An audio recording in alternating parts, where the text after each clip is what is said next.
Dear students, now I am going to discuss about RNA types.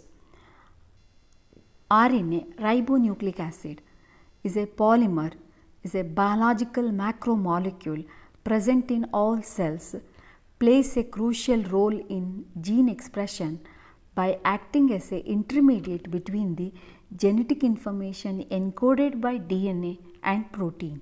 So, it is like DNA, the molecule, and here the DNA present inside the nucleus. So, the genetic information whatever present on the DNA, it will be transcribed and translated into the amino acid sequence of the polypeptide or the protein by the help of RNA. RNA is similar to DNA made out of ribonucleotide. It is a polymer of ribonucleotide, but it is a single stranded polynucleotide chain. And the sugar in DNA, deoxyribose, the sugar present in RNA is the ribose, and in DNA the thymine, that is the base, a pyrimidine base of the DNA is replaced by uracil in case of RNA. These are the difference between DNA and RNA molecule.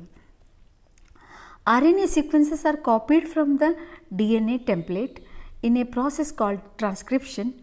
After transcription, some modifications occurs to become functional RNA. So, this is DNA double stranded, but RNA is the single stranded. So, this is deoxyribose and this is ribose, additional OHS here you will find. So, this is thymine you will find in DNA, that is the pyrimidine base that is present in RNA is the uracil. So, RNA is a single stranded, it may undergo a fold like this and looping, and there will be a, wherever there is a complementary bases are there, there will be complementary base pairing. If there is non-complementary bases, what you see here, they get looped out. So, these are the to stabilize the molecule, you can see the single strand RNA undergo looping and folding. So, you will find this is inside the nucleus, you can see the chromosome.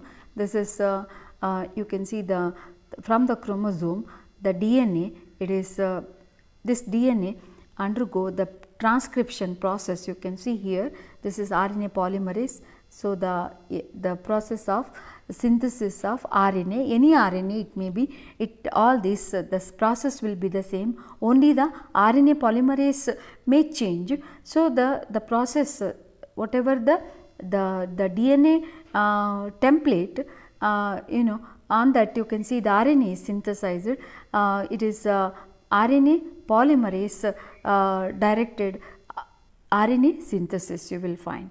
So, this RNA later you can see this is called primary transcript and it undergoes, you will find the folding. So, this is how exactly. So, wherever there is a complementary base pairing, there will be complementary base pairing, A pairs with U and G pairs with the C, and where there is a non-complementary bases, there will be formation of looping, the hairpin karu, and this is the hairpin loop you will find. Then multi-branched loop, the internal loop, bulges, this is forming the complementary base pairing, you will find the formation of the stem. So, these you can see only in the case of tRNA and rRNA, not in the case of mRNA. mRNA always remain in the form in the linear the transcript or linear molecule. So, the complementary portion of the RNA will pair, this is what you see in this, and to make the molecule more stable. The unpaired RNA between the paired portion forms a different kinds of loops. So, that gives the secondary structure and the molecule can twist and give rise to 3D structure or tertiary structure.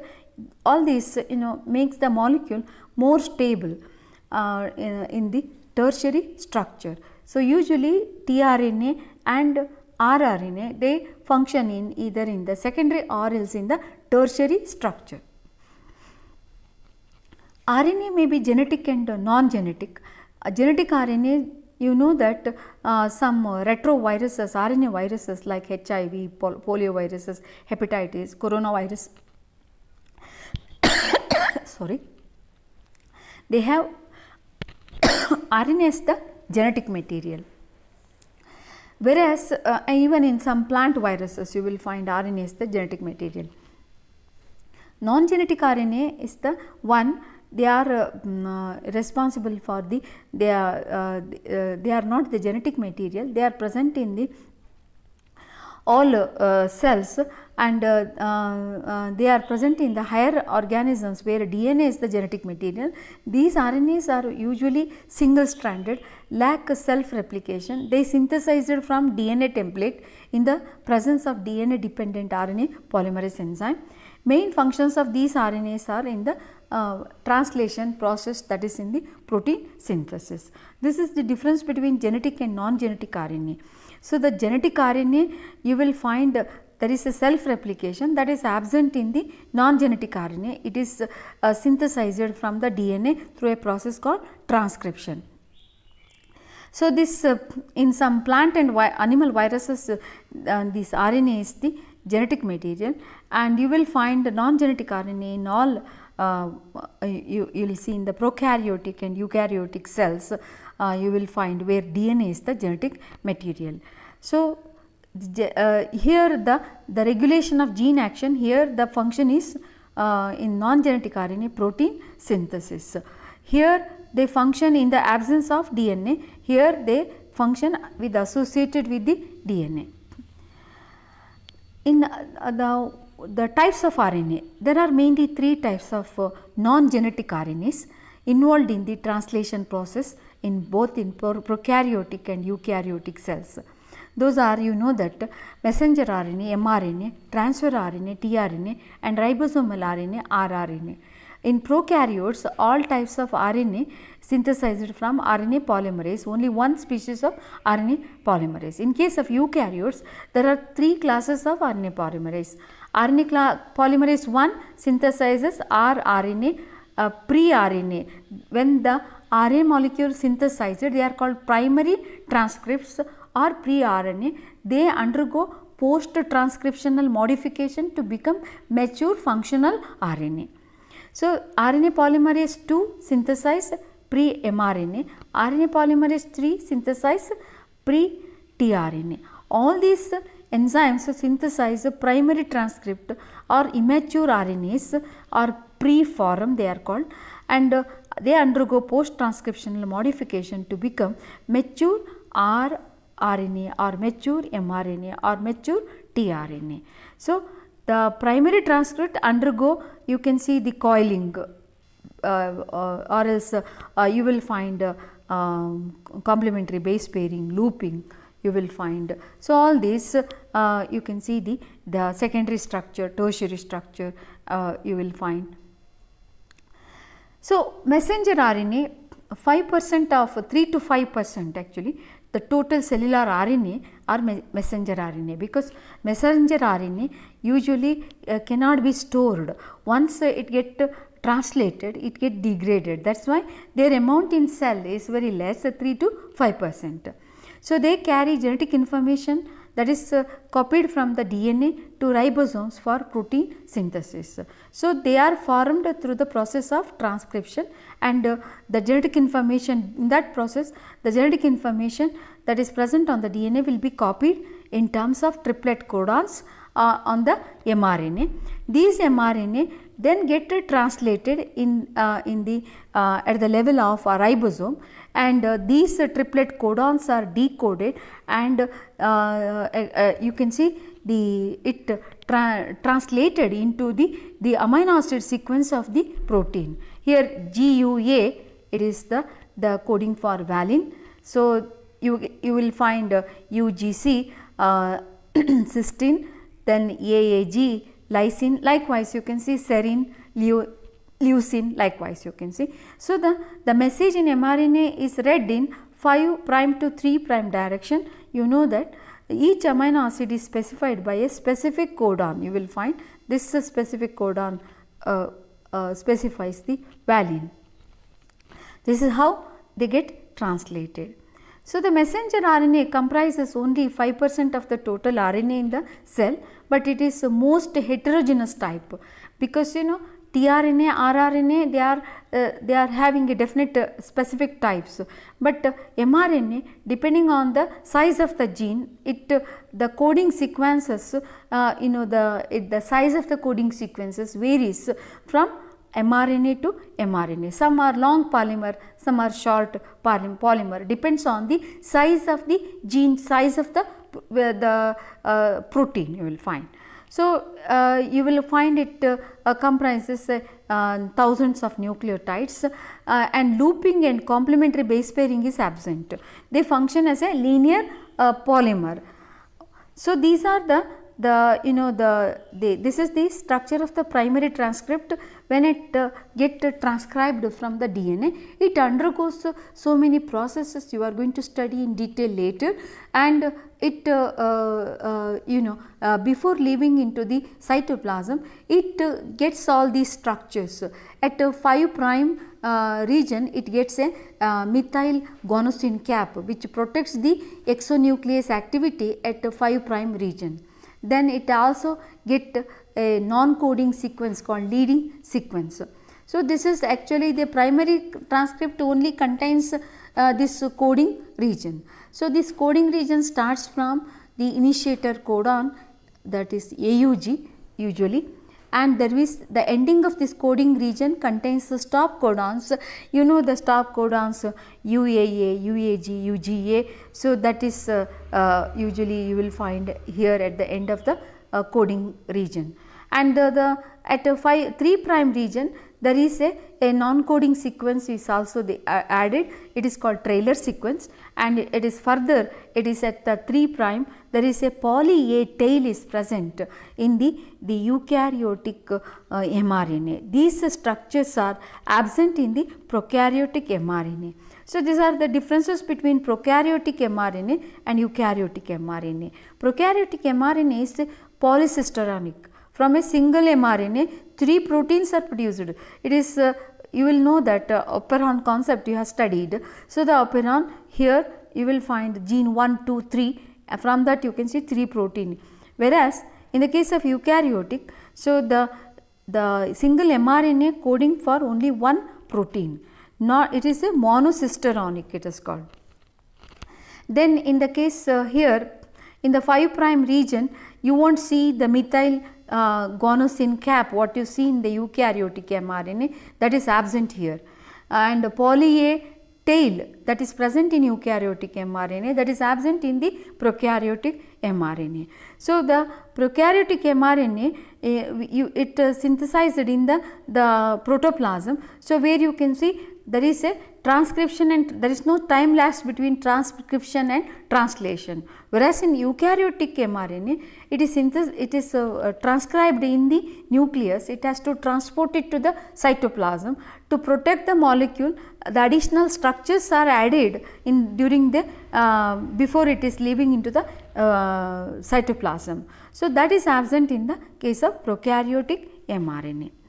So, next is the transfer RNA. Transfer RNA is the one, it is also called as a adapter. It serves as a adapter. It aligns the appropriate amino acid on the mRNA templates. So, it is the name itself indicates it transfer the amino acid for the protein synthesis. So, that is why it is called transfer RNA. It forms about 15% of the cellular RNA, and it is synthesized from the DNA. It is catalyzed by RNA polymerase III. tRNA is a single stranded. When it is get synthesized, it undergoes looping and folding, and there is a wherever there is a complementary base pairing, you can see hydrogen bond established, giving rise to secondary structure. It is further folded with the help of disulfide bond and give rise to tertiary structure. tRNA is in the tertiary structure most stable, and it functions in this tertiary structures, you can see. So, this is the secondary structure. In the complementary base pairing, wherever there is a complementary bases are there, so the cytosine pairs with the guanine, adenine pairs with the uracil. So Robert Hooley is the first to elucidate the highly conserved secondary structure of the tRNA. It is called clover leaf model, the leaf, a compound leaf of the clover leaf. So in 1968, Robert Hooley awarded Nobel Prize for elucidate this clover leaf secondary structure of tRNA. So this is tertiary structure, it is. So this clover leaf of tRNA consists of 4 distinct arms you will find. So the D arm, anticodon arm and variable arm, and you will find T arm. So this a loop is a single stranded region. You will find wherever there is a you can see the bases are non-complementary bases, it get looped out. Wherever the complementary bases, you will find this is the arm. So you will find here there is a acceptor arm of tRNA is ending with the triplet CCA. You will find there is a 5 prime, this is the 5 prime and this is the 3 prime. So the 3 prime OH, where exactly you will find the amino acid going to bind here. The amino acid is attaching site, this is a CCA. It is a highly conserved in all tRNA molecule. The you can see the adenine, where you can see the OH 3 prime you can see the in this adenylate acid 3 prime where the amino acid is going to be attached. There is a anticodon arm and this is a anticodon. So this anticodon you will find the triplet which recognizes the triplet codon of the mRNA during protein synthesis. There is a D arm, dihydrouracil is this is D arm stands for the presence of a unusual base. You will find UH2, that is nothing but dihydrouracil. So presence of dihydrouracil in this loop. So this arm is called D arm or DHU arm. So it is a modified base. Then there is a extra arm you will find, and then between the anticodon arm and the T-Psi arm. T-Psi arm, psi here stands for pseudouridine. Pseudouridine means it's modified uracil again. It is instead of nitrogen you will find a carbon here. It is a uracil isomer you will find here. So that is what you can see, pseudouridine. The pseudouridine is present here in this arm.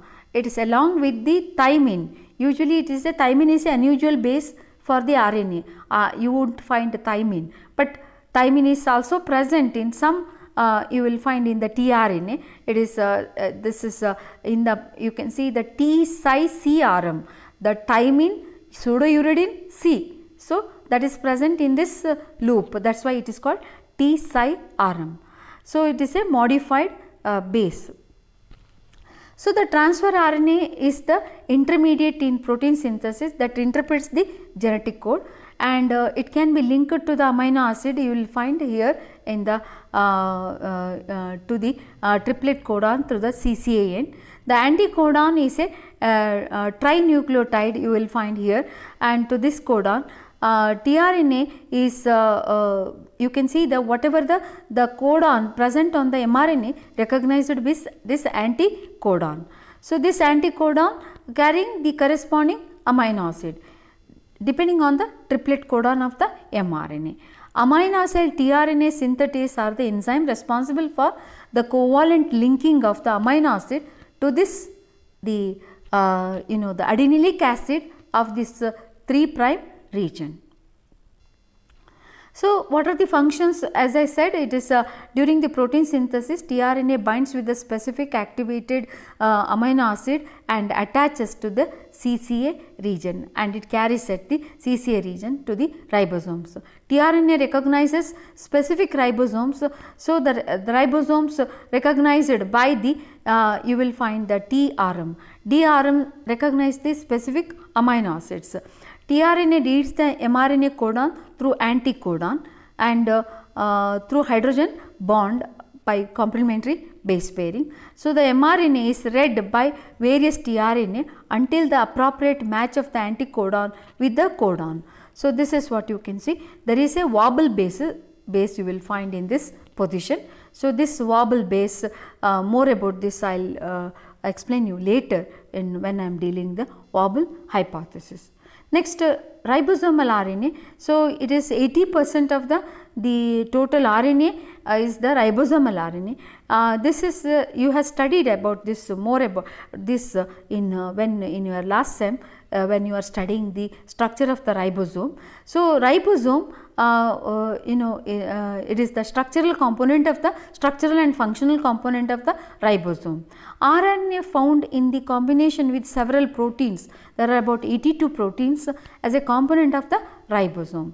In eukaryotes, there are 4 types of RNA: 5S RNA, 5.8S RNA, 18S RNA and 28S RNA. You know that S stands for sedimentation coefficient or Svedberg unit. So, the rRNA forms the 2/3 of the mass of the ribosome. It is the main structural and functional component of the ribosome. So, in the prokaryote there are 3 species of rRNA. In the eukaryote there are 5 species of rRNA.